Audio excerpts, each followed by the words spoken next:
Welcome back, Stassa 23 here, back again with some knife therapy, and today I have the Maxace Sandstorm K. This thing is a behemoth.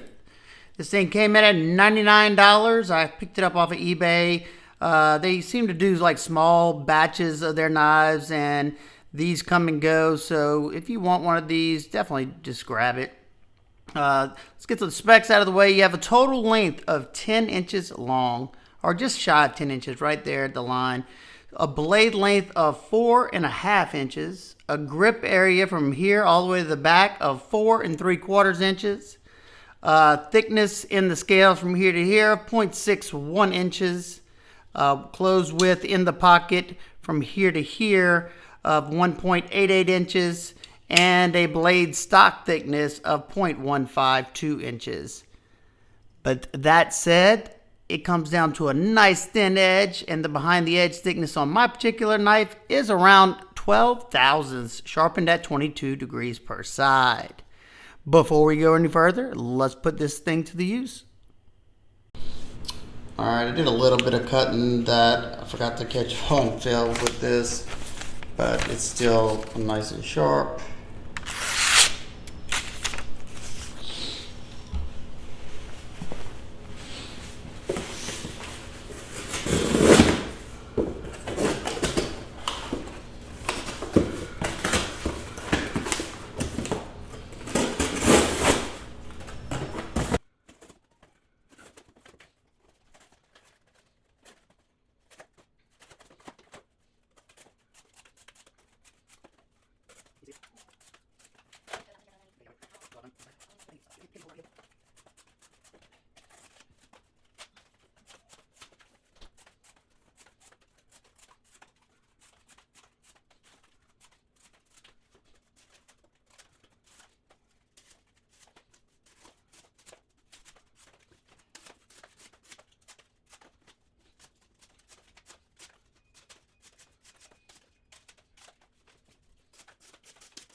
I think I put that through enough workout.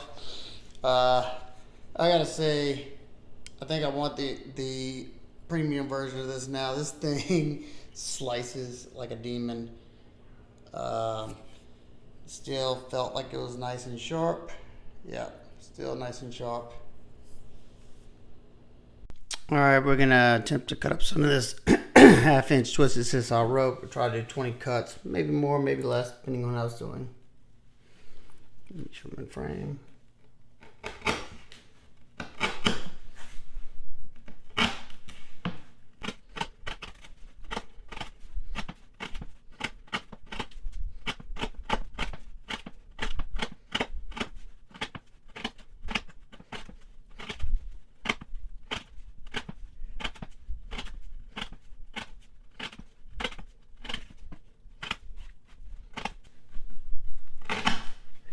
All right, this thing slices outstanding. I did 40 cuts with that, and being that this blade's so heavy, it was just effortless pushing down on there, especially with the thinness behind the edge in this belly. So very, very nice.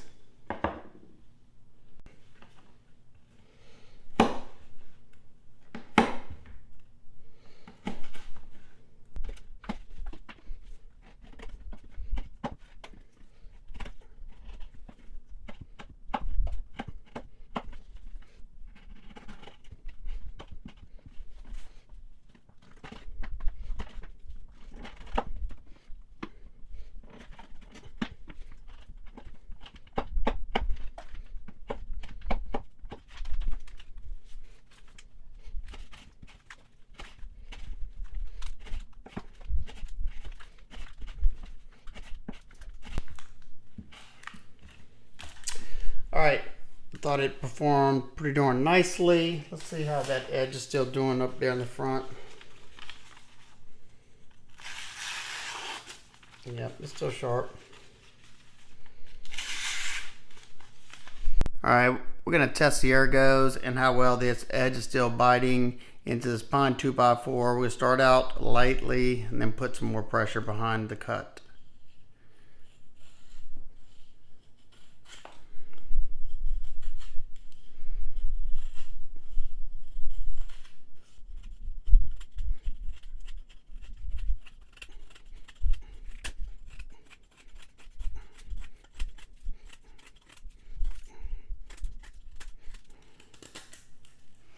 All right, I was more so putting pressure behind this to see how it felt.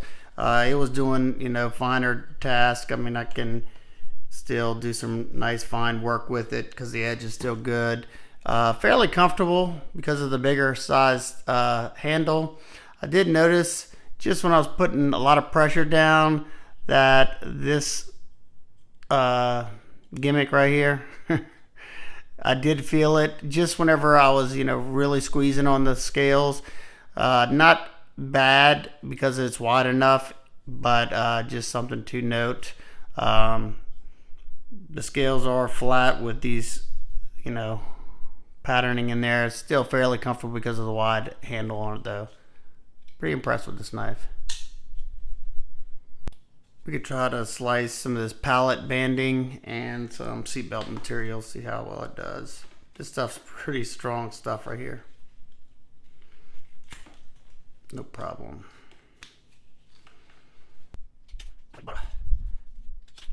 Super easy to see how it does with seatbelt material. Nice. Nope. That was my fault. Alright. You did fairly well. Alrighty, I hope y'all enjoyed that cutting footage. I definitely did. This thing was a joy to use.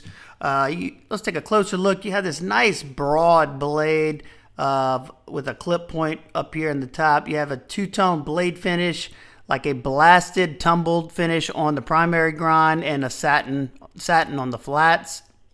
I think it looks pretty nice. You have a nice, generous sharpening choil that is executed A-OK. Ginormous dual thumb studs. Those things are behemoths. But they definitely give you good traction up there. The knife came ridiculously sharp from the factory. And also you have a needle-like point for piercing. And I expected this knife to be just a hard use style knife, really thick behind the edge and stuff like that. But getting it and finding out that it's nice and thinly ground and it's an excellent slicer, that was just a treat, at least for me, just depending on what you're looking for in the knife. The blade steel on this particular knife is K110, which is pretty similar to D2 steel. So you definitely want to keep it coated with some rust inhibitor because it is not a stainless steel. As far as my knowledge, K110 isn't either. This side you have the Maxace logo right there, and the name of the knife is Sandstorm-K. They also make a upgraded version of this that is a titanium integral frame lock with, I think, M390 steel and like some fullers up here. Definitely thinking about getting that one now that I was able to test this one out. Let's close it up. Woo, you see that? You have two sets of jimping, very well done, well thought out. You have jimping up here, so if you overshoot and you want to, kind of get all the way up on that blade, you got a little bit. It's very minimal traction there, but it definitely gives you an indexing point right here. And this right here, in my opinion, is a sweet spot. The first set of jimping on that little ramp, because the way my thumb sits right here, especially if you had to do like a forward thrusting motion into like some, wood or something, or a bag or something like that, you know what I mean? But definitely feel locked in with this deep choil right here, and it just, fits like a glove, at least in my hand. The detent's dialed nicely, and of course it's going to drop pretty free because of that massive mass of a blade right there. It does Also have a detent ball ramp. See that little indentation right there by the lock face? That's so whenever you disengage that lock, you don't feel it jumping over, that detent ball jumping over the steel when it's trying to get back across it. So very nice to see that. That is something you don't see all that often. The action, like I said before, is very nice. Well-tuned detent, as you can see. It's not overly aggressive, and I was able to do that because I was shaking it hard, and that's a heavy blade. But if you watch, it's not going to come open in your pocket. There you go. Perfect for just basically touching that thumb stud. I know some people probably rather stronger detent, but for me, I don't want to have to, hit the knife so hard the blade comes flying out to here whenever I go to slow roll it. The knife is riding on ceramic bearings and a ceramic detent, so it's super smooth. Like I say, especially with that heavier blade, it's just going to come falling down on you. But it's not a guillotine; it's a controlled drop, which is very nice. Easy access to those thumb studs. They're, in my opinion, comfortable, and if it's going to be uncomfortable, it's definitely a show in my destroyed hands. You can also easily open it and close it left-handed. However, that said, the knife is only tip-up right-hand carry only. It seems like they missed out on that one because it's so easy to deploy left-handed. The pocket clip works fine. It kind of like kicks the knife out in some cases, and it's also sitting on top of that texture. This texture is not super grippy or anything, but it does, in thicker pants, I did notice it kind of dragging on it.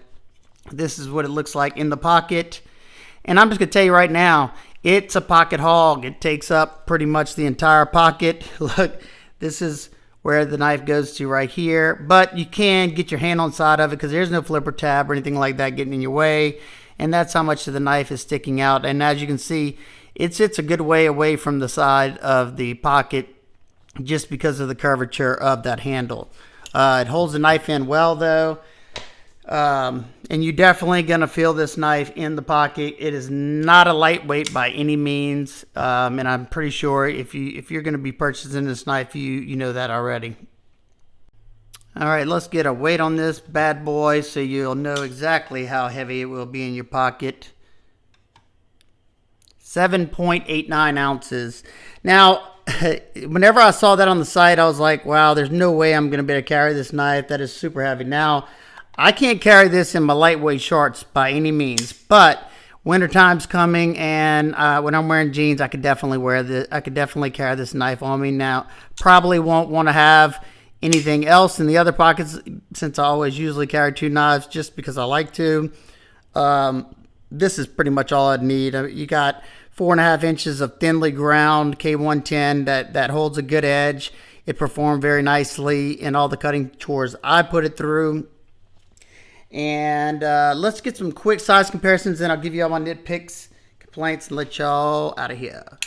I didn't have many on me that were this big, but here's one that's pretty darn close. This is a Spyderco Police in K390. Not that that matters. But these two are pretty close, if not identical in length. And here it is next to the Microtech SOCOM Elite. Makes the SOCOM look like a baby knife. I mean, if you've ever handled the Microtech SOCOM, it's a pretty beast of a knife. And I mean, you could fit this entire knife inside the Maxace. Like, I'm going to try to put it right at the bottom. So there you go.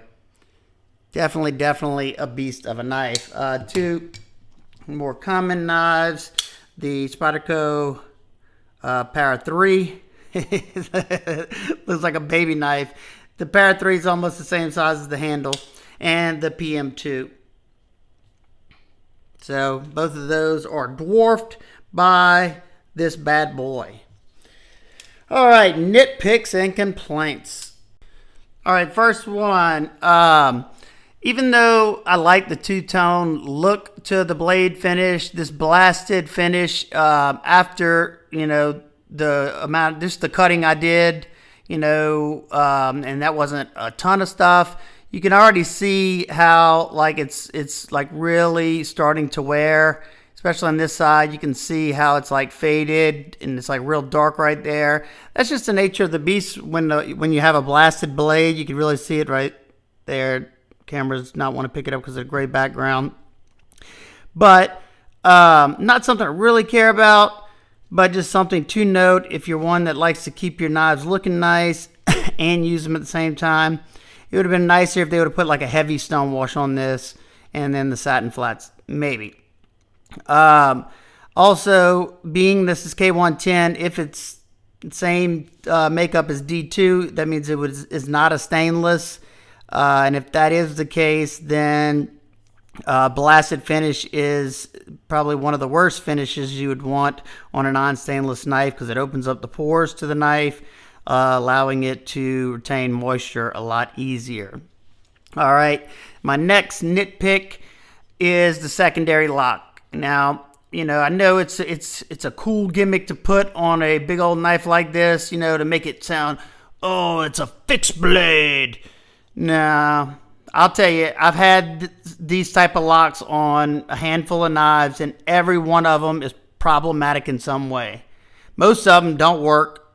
If you're doing stuff, it'll start to loosen up and start to turn by itself, and then you go to unlock your knife, and it won't unlock. And if you accidentally fling this bad boy out of your hands, it's gonna be a nightmare on my street. No, but one thing I did notice, though, my normal cutting, I didn't feel it at all. I guess I had my palm up a little bit, but whenever I was bearing down, just like all others, that's when I feel the most, when I'm bearing down into that wood. I noticed that I could feel the tip of this ever so slightly. It wasn't terrible, but it was definitely starting to annoy me after a while. So that's just something to note. And I'm pretty sure you can take that off if you wanted to, but then you'd have like a circle hole in your blade, in your scales.